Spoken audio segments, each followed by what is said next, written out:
চালাতে পারে।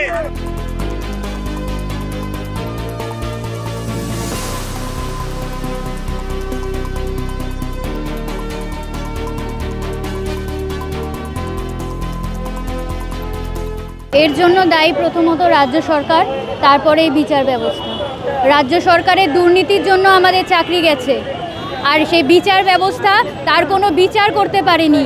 কারা দোষী সেই দোষীদের বিচার না করে, তাদের শাস্তি না দিয়ে, যারা নির্দোষ, যারা নিরপরাধ, তাদেরকে মৃত্যুর মুখে ঠেলে দিয়েছে এই বিচার ব্যবস্থা। রাজ্য সরকার যেমন চুরি করেছে, বিচার ব্যবস্থা তেমনি তাদেরকে সাথ দিয়েছে। এই উভয় দোষী, তার জন্য আজকে এই মৃত্যু মিছিল শুরু হয়েছে।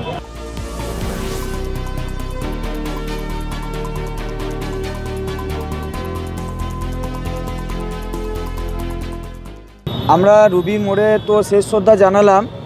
আমরা এখনও বলছি এই মৃত্যুর দায় সরকারের, এই মৃত্যুর দায় একটা ভঙ্গুর বিচার ব্যবস্থার।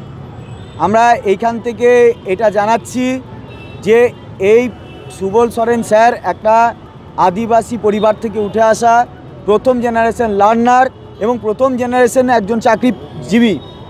তার যে চাকরিটা চলে গেল, তার পরিবারের এক এবং অদ্বিতীয় উপার্জনের ব্যক্তি হচ্ছে উনি এবং তার ওই 1.5 বছরের বাচ্চা। সরকারকে তার পরিবারের পুরো ভরণ পোষণ নিতে হবে, এটা আমাদের দাবি। সরকারকে আমরা লিখিতভাবেও জানাবো।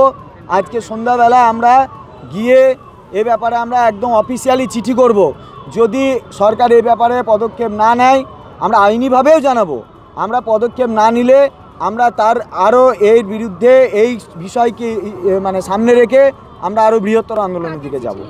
আমরা চিফ সেক্রেটারিকেও চিঠি লিখব, মুখ্যমন্ত্রীকেও চিঠি লিখব, যাতে সুবল সরেন স্যারের পরিবারের পুরো দায়িত্ব সরকার নেন এবং নিতে হবে সরকারকে।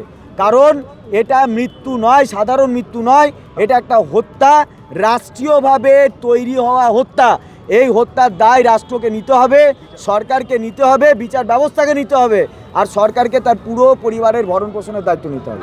শিক্ষকদের পরিবারের দায়িত্ব রাজ্য সরকারকে নিতে হবে।